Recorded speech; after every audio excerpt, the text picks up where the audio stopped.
જેની રાહ જોવાઈ રહી હતી તે ખૂબ જ મોટા સમાચાર આવી ગયા છે। સોના અને ચાંદીના ભાવ ઉપર આ સમાચારની મોટી અસર થઈ શકે છે।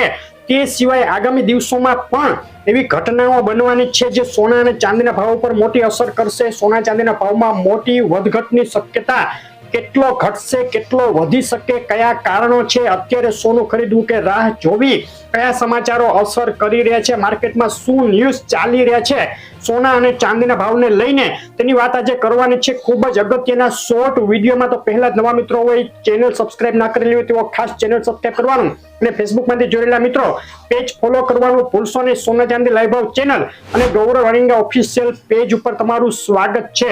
શરૂઆતમાં આપણે વાત કરી લઈએ આજના સોના અને ચાંદીના ભાવ શું છે તે જાણી લઈએ। ચાંદીના ભાવથી શરૂઆત કરીએ। ચાંદીના ભાવમાં છેલ્લા 7 દિવસથી એક સીમિત રેન્જમાં છે પરંતુ મજબૂતીનો માહોલ જોવા મળી રહ્યો છે। 999 ચાંદી અત્યારે 94,000 રૂપિયાના ભાવમાં વેચાઈ રહી છે। 7 દિવસમાં 2 થી 3,000 રૂપિયા જેટલો ઉછાળો ચાંદીના ભાવમાં જોવાયો। વચ્ચે મોટી વધઘટ પણ જોવાઈ હતી। 2 દિવસ અગાઉ 91,000 સુધી ગબડી ગયા હતા ભાવ, પરંતુ અત્યારે ફરીથી તેમાં મજબૂતી ગઈકાલે જે જોવાઈ, ખાસ કરીને જે હજુ પણ ચાલુ છે અને 94,000 રૂપિયા 999 ચાંદી અત્યારે વેચાઈ રહી છે। અત્યારે તમે જોઈ રહ્યા છો ચાંદીના ભાવનો એક સપ્તાહનો ચાર્ટ। આંતરરાષ્ટ્રીય ચાંદી અત્યારે $30.80 ખૂબ જ અગત્યના લેવલ ઉપર છે। અગત્યનું લેવલ એટલા માટે કે પાછલા ઘણા સમયથી $30.80 એક સપોર્ટ અને રેઝિસ્ટન્સ લેવલ બની રહ્યું છે। જો $30.80 ની ઉપર જઈ ચાંદી $31 કુદાવે તો 30.80 અગત્યનું સપોર્ટ લેવલ બની જશે અને અત્યારે 30.80 નહીં કુદાવે તો રેઝિસ્ટન્સ લેવલ છે, એટલે કે આ લેવલની આસપાસ ચાંદીમાં મોટી મૂવમેન્ટો જોવા મળી શકે। હવે સોનાના ભાવની વાત લઈ લઈએ। સોનાનો ભાવ અત્યારે ભારતીય બજારમાં બિલ વગરનો સોનાનો 24 કેરેટ 10 ગ્રામ સોનું વેચાઈ રહ્યું છે 80,600 રૂપિયાના ભાવમાં। બિલ સાથે 81,500 સુધી અત્યારે સોનાનો ભાવ બોલાઈ રહ્યો છે। સોનાના ભાવમાં પણ પાછલા 7 દિવસમાં એક મજબૂતી જોવા મળી છે। $2,650 થી $2,700 વચ્ચે સોનું રહ્યું છે, ઘણું મજબૂત કહી શકાય। $2,650 ની નીચે સોનું છેલ્લા 7 દિવસથી ગયું નથી। આજે આંતરરાષ્ટ્રીય સોનું $2,700 ની ઉપર કોટ કરી રહ્યું છે। $2,700 પણ ખૂબ જ મજબૂત લેવલ છે। $2,700 ની નીચે સોનું રહેશે તો 2,680 અગત્યનો સપોર્ટ તેની નીચે જાય તો ફરીથી $2,600 અને $2,700 ની ઉપર જશે સોનું તો 2,710 ની ઉપર સોનામાં તેજી દેખાઈ શકે। ટૂંકમાં સોનું અને ચાંદી બંને અત્યારે ક્રુઝિયલ લેવલ ઉપર છે તેવું કહી શકાય। તો શું છે સમાચાર જે સોના ચાંદીના ભાવ ઉપર મોટી અસર કરી શકે છે અને આગામી દિવસોમાં શું ઘટનાઓ બનશે? તો શરૂઆત લઈ લઈએ જે સમાચારની આપણે વાત કરી રહ્યા છીએ તે ઇઝરાયલ હમાસ યુદ્ધમાં યુદ્ધ વિરામની ઘોષણા થઈ ગઈ છે। યુદ્ધ વિરામની ડીલ થઈ ગઈ છે। 1.25 વર્ષના ભીષણ યુદ્ધ પછી અને પેલેસ્ટાઈનના ગાઝામાં હજારો લોકોના મૃત્યુ પછી જે યુદ્ધ થયું, ભયાનક યુદ્ધ, હવે આખરે ઇઝરાયલ અને પેલેસ્ટાઈન યુદ્ધ વિરામ માટે સહમત થઈ ગયા છે। આમ તો ઇઝરાયલનો હાથ ઉપર રહ્યો છે, ઇઝરાયલ સહમત થઈ ગયું છે તેમ આપણે કહી શકીએ। હજુ પણ તેમાં એક પેચ છે।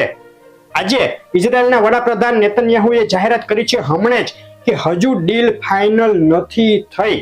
અમારી સંસદમાં વોટિંગ થશે, જો અમારી સંસદ સહમત થશે તો ડીલ ફાઇનલ થશે। આજે પણ ઇઝરાયલના ગાઝા ઉપર હુમલા ચાલુ જ રહ્યા છે। ટૂંકમાં આવતી 24 કલાક ખૂબ જ અગત્યની અને ત્યારબાદની 24 કલાક પણ અગત્યની। કઈ રીતે કે જો ડીલ ફાઇનલ થઈ જાય, ઇઝરાયલ કહી પણ દે કે અમે સહમત છીએ, તેમ છતાં આગળ કંઈ પણ થઈ શકે। જો ગાઝા તરફથી કોઈ પણ આતંકવાદી હુમલો થાય, ક્યાંય પણ કોઈ રોકેટ છોડવામાં આવે તો ઇઝરાયલ ડબલ જોરથી વળતો હુમલો કરી શકે અને સીઝ ફાયર ડીલ રફે દફે થઈ શકે। આગામી દિવસોમાં જોવાનું રહેશે। હવે જો આ સીઝ ફાયર ડીલ સફળ થશે, આગામી દિવસોમાં સંપૂર્ણ શાંતિ આવી જશે અને ત્યારબાદના દિવસોમાં પણ યુદ્ધ શરૂ ફરીથી નહીં થાય તેવી ખાતરી આવશે તો સોનાના ભાવ ઉપર આ ડીલનું, આ યુદ્ધ વિરામનું ચોક્કસ એક પ્રેશર આવી શકે, એટલે કે સોનાના ભાવમાં ઘટાડો આવી શકે। પરંતુ ફક્ત આ એક કારણ પૂરતું નથી સોનાના ભાવ ઘટવા માટે, તે સિવાયના પણ અનેક એવા સમાચાર આવી રહ્યા છે કે જે સોનાના ભાવને અત્યારે સપોર્ટ કરી રહ્યા છે. ગઈકાલે જે અમેરિકામાં ઇન્ફ્લેશન ડેટા આવ્યા, આ ડેટા આવ્યા બાદ ડોલર ઇન્ડેક્સમાં ઘટાડો જોવાયો અને સોના અને ચાંદીના ભાવમાં ગઈકાલે એક ઉછાળો જોવાયો અને $2700 નજીક સોનું અને $31 નજીક ચાંદી પહોંચી ગઈ છે. હજુ પણ જો આગામી સમયમાં આવા ડેટા આવ્યા કરશે તો તે સોનાના ભાવને સપોર્ટ આપ્યા કરશે. તે સિવાયનું કારણ 20 જાન્યુઆરીએ ટ્રમ્પની શપથવિધિ છે અમેરિકામાં. ટ્રમ્પની શપથવિધિ બાદ ટ્રમ્પ સત્તામાં આવતાની સાથે જ શું એલાન કરે છે તે ખૂબ જ અગત્યનું છે. તે ખાસ જોવાનું રહેશે. ટ્રમ્પના મનમાં શું ચાલી રહ્યું છે તે કોઈ કહી ન શકે. અત્યાર સુધીના જે કંઈ ટ્રમ્પના નિવેદન છે તે મુજબ ટ્રમ્પ ટ્રેડ વોર ચાલુ કરી શકે છે વિશ્વના બીજા દેશો, ખાસ કરીને ચાઇના સાથે. ટ્રેડ વોરનો મતલબ ચાઇનાના જે કાંઈ વેપાર અમેરિકામાં ચાલતા હોય તેના ઉપર ટેરિફ લગાવી દેવાની અને ચાઇના ઉપર જે ઇમ્પોર્ટ ડ્યુટી હોય, ચાઇનાનો માલ જે અમેરિકા બાજુ આવતો હોય તે ઇમ્પોર્ટ ડ્યુટી વધારી દેવાની વાત ટ્રમ્પ કરી રહ્યા છે. તેની સામે ચાઇનાએ પણ એવું કહ્યું છે કે જો ટ્રમ્પ આવું કંઈ કરશે તો અમે પણ વળતો જવાબમાં તેવું જ કંઈ કરશું. જો આ રીતની ટ્રેડ વોર ચાલુ થાય તેવા કોઈ નિવેદનો આવે તો તે સોનાના ભાવને સપોર્ટ આપી શકે, એટલે કે સોનાનો ભાવ ઊંચે જઈ શકે. ત્યારબાદના જે કંઈ ઘટના બની શકે તે છે રશિયા યુક્રેન યુદ્ધમાં સમાધાન. રશિયા યુક્રેન યુદ્ધમાં સીઝ ફાયર, યુદ્ધ વિરામની વાતો ચાલી જ રહી છે રશિયા યુક્રેન યુદ્ધમાં ઘણા દિવસોથી. અને ટ્રમ્પે આજે એવું કહ્યું છે કે મારી શપથવિધિના પહેલા જ દિવસે હું રશિયા યુક્રેન યુદ્ધ બંધ કરાવી દઈશ. જો આવું કંઈ થાય તો સોનાના ભાવ ઉપર પ્રેશર આવી શકે. ટૂંકમાં સોનાના ભાવને સપોર્ટ આપતા અને પ્રેશર આપતા બંને તરફી સમાચારો, બંને તરફી ઘટનાઓ આગામી દિવસમાં બની શકે, જેને લઈને સોનાના ભાવમાં બે તરફી મોટી વધઘટો થઈ શકે છે.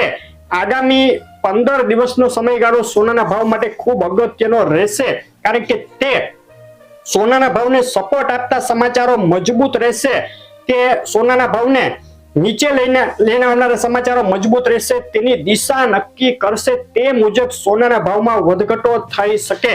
ટૂંકમાં યુદ્ધ વિરામ સાથે સોનાના ભાવમાં પ્રેશર, ટ્રમ્પના ટ્રેડ વોર સાથે અને અમેરિકામાં ઇન્ફ્લેશન વધવાના ડેટા સાથે સોનાના ભાવમાં સપોર્ટ, આ રીતના સમાચારો અત્યારે છે. તો આગામી સમયમાં કઈ લાઈન લેવી, સોનું ખરીદવું કે રાહ જોવી, તો એક રિસ્ક લઈ શકાય. યુદ્ધ વિરામના સમાચારો સામે જો કોઈ ખૂબ મોટો સપોર્ટ આપતા સમાચારો નહીં આવે તો સોનામાં એક ટૂંકા સમય માટે એક ઘટાડો શક્ય છે. અહીંથી આપણે અગાઉ પણ કહ્યું હતું કે જાન્યુઆરી ફેબ્રુઆરી સુધી સોનું થોડું પ્રેશરમાં રહેશે, તો તે હજુ પણ શક્યતા ઊભી જ છે, પરંતુ ખૂબ મોટા ઘટાડાની આશા હાલ રાખવી નહીં.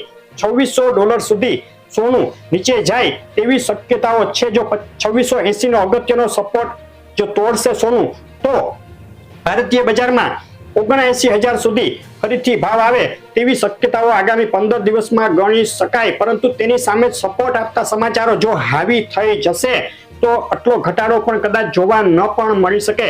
તો સોનું જેમને ખરીદવું છે લાંબા ગાળા માટે, 1 થી 2 વર્ષ માટે, તેઓ તેમના બજેટના 4-5 ભાગ પાડી અને અત્યારથી જ SIP સિસ્ટમેટિક ઇન્વેસ્ટમેન્ટ પ્લાન અમલમાં મૂકી દરેક ઘટાડે, એટલે કે તમને 500 થી 1000 રૂપિયા જેવો ઘટાડો સોનાના ભાવમાં જેવો દેખાય, મતલબ કે અત્યારે 80-600 ભાવ છે, જો અહીંથી ઘટી અને 80,000 ની અંદર જાય તો તમારો એક ભાગ ખરીદી લેવો જોઈએ. ત્યારબાદ ફરી ઊંચું આવશે, ત્યારબાદ ફરીથી નીચે જાય, કદાચ 79,000 સુધી આવે તો ફરીથી બીજો ભાગ ખરીદી લેવો જોઈએ. ફરીથી ઊંચું આવે ત્યાંથી નીચે જાય તો ત્રીજો ભાગ ખરીદી લેવો. આ નીતિ અમલમાં મૂકી શકાય જેથી તમને એક નીચા ઘટાડે ભાવમાં સોનું મળી જાય. કારણ કે આગામી દિવસોમાં જાન્યુઆરી ફેબ્રુઆરી બાદ ટ્રમ્પની નીતિઓ સોનાને કઈ તરફ લઈ જશે તે કોઈ કહી ના શકે. ટૂંકમાં સોનું આગામી સમયમાં 2025માં તો સામાન્ય તેજી તરફી ટોન બતાવશે. 2025ના જે ટાર્ગેટ છે અંત સુધીના આપણે અગાઉથી આપેલા છે તે હજુ યથાવત છે. ભારતીય બજારમાં 2025ના અંત સુધીમાં સોનાનો ભાવ 88,000 સુધી જઈ શકે છે. તે જ રીતે ચાંદીમાં પણ આગામી 1 થી 2 વર્ષ તેજીમય રહી શકે. ચાંદીની માંગ વધી શકે છે. ઉદ્યોગોમાં ચાઇનામાં ચાંદીની માંગ વધી શકે. માર્ચ મહિના સુધીમાં ચાઇના સ્ટિમ્યુલેટ પેકેજ બહાર પાડશે, જેને લઈને ચાઇનીઝ ઇકોનોમી જોર પકડશે. ચાઇનીઝ ઇકોનોમી જોર પકડવા સાથે જે માંગમાં વધારો થશે, ઇલેક્ટ્રિક જે વેહિકલ હોય છે તેમાં અને ચીપ બનાવવામાં ખાસ કરીને ચાંદી વપરાતી હોય છે, તો તેને લઈને ચાંદીને મોટો સપોર્ટ મળે અને ચાંદીમાં જબરદસ્ત તેજી આગળ વધે. 2025ના અંત સુધીમાં 1,15,000 20,000 સુધીનો ભાવ ચાંદીમાં દેખાઈ શકે તેવી શક્યતા છે. આપણે અગાઉ પણ કહ્યું છે. તો ચાંદી માટે પણ અત્યારે પણ ચાંદી ખરીદવી હોય, જેમને લાંબા સમય માટે 1 થી 2 વર્ષ માટે, તેઓ આ ભાવમાં પણ ચાંદી ખરીદી શકે. અહીંથી થોડો ઘટાડો સંભવ છે. આગામી 1 મહિનામાં વધઘટ રહેશે. આગામી 15 દિવસ ખૂબ મોટી મૂવમેન્ટો ચાંદીમાં અને સોનામાં બંનેમાં આવી શકે. જે કાંઈ સમાચારો છે તેને લઈને તો ચાંદીમાં પણ સિસ્ટમેટિક ઇન્વેસ્ટમેન્ટ પ્લાન અમલમાં મૂકી અને ખરીદી કરી શકાય. પરંતુ ખાસ કહેવા માંગીશ કે જે કાંઈ ખરીદી અત્યારે આપણે વાત કરી રહ્યા છે તે ઓછામાં ઓછા 1 થી 2 વર્ષના સમયગાળાના રોકાણ માટે જ છે. ટૂંકા સમય માટે એવી કોઈ આશા ના રાખવી કે એકદમ ઝડપથી ભાવ વધી જશે કે 1 થી 2 મહિનામાં એકદમ નીચો આવી જશે. 50,000 આસપાસ કોઈ સોનું આવી જાય કે 50, 60, 70,000 આસપાસ ચાંદી આવી જાય તેવી કોઈ શક્યતાઓ નથી દેખાતી. તો તે ખાસ ધ્યાનમાં રાખવું. ખૂબ મોટા ઘટાડાની આશા ન રાખવી. દરેક ઘટાડે સોનું અને ચાંદી ખરીદતું જવું અને ત્યારબાદ જે કાંઈ સમાચારો આવતા રહેશે તે મુજબ આપણે અત્યારે જે એનાલિસિસ આપ્યું તે મુજબની અઠવાડિક પોસ્ટમાં, અઠવાડિક વિડીયોમાં એનાલિસિસ આપતા રહેશું, સલાહ આપતા રહેશું કે આગળ શું દેખાઈ રહ્યું છે, કઈ રીતની મૂવમેન્ટ, કઈ રીતની દિશા સોનું અને ચાંદી આગળ પકડી શકે. જે કાંઈ આગળના સમાચારો છે તે કાબુ બહારના છે, એટલે કે આપણે કહી ન શકીએ કે શું થવાનું છે. થવાનું હોય ત્યારે થોડાક સમય પહેલા જ ખબર પડે અથવા તો થાય ત્યારે જ આઈડિયા આવે. તો તે મુજબ સોના ચાંદીમાં મૂવમેન્ટો વધશે તો તેની ખાસ ધ્યાન રાખવું. આગળની આપણી અપડેટો આ રીતની આવશે તો જોવાનું ચૂકવું નહીં. આ અપડેટ કેવી લાગી ખાસ કહેજો. તમારા શહેરના સોના અને ચાંદીના ડેઈલીના ભાવ જો તમે ન જોતા હો તો અમારા રોજના વિડીયોમાં ખાસ જોજો. તમારા શહેરનું નામ તેમાં ન હોય તો કોમેન્ટમાં લખીને અને મોકલી આપો. વિડીયો લાઈક શેર કરવાનું, ચેનલ સબસ્ક્રાઇબ કરવાનું, ફેસબુકમાંથી જોડેલા મિત્રો પેજ ફોલો કરવાનું ભૂલશો નહીં. આપનો દિવસ શુભ રહે. આભાર.